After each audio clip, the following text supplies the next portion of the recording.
Gronson Park is a lovely space in the northeast corner of Boroondara with a fascinating history.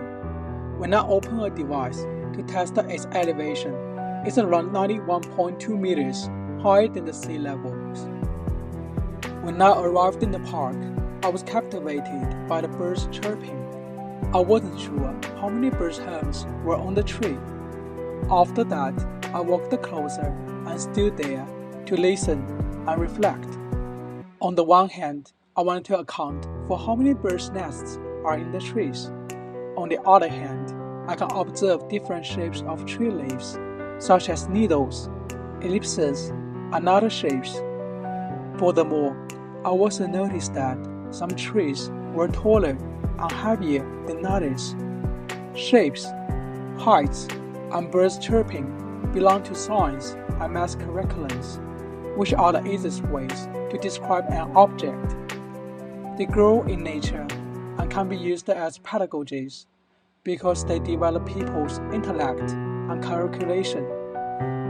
In addition, they provide a deeper level of interaction and relationship with the environment. A few minutes later, it started raining, so I decided to go home. I observed that some tree leaves were failing, but some were still green. Then I stood in front of them and thought about the reasons. After that, I noticed that the soil type and category of plants were different. Another reason could be that Melbourne's season has turned into autumn.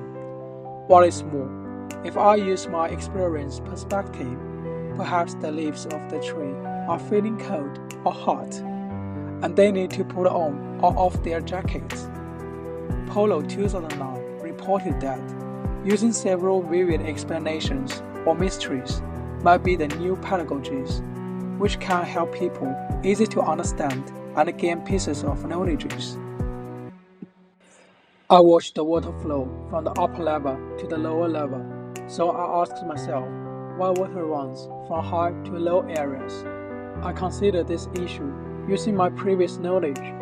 I realized that thinking concluded that I am receptive to new information because of my comfort with uncertainty. I am also willing to accept the unexpected character of a given environment. Therefore, Gronson Park can be a pedagogical contact zone which makes humans explore nature and gain knowledge of science and mathematics in this area. This is my video presentation, and thank you for your watching.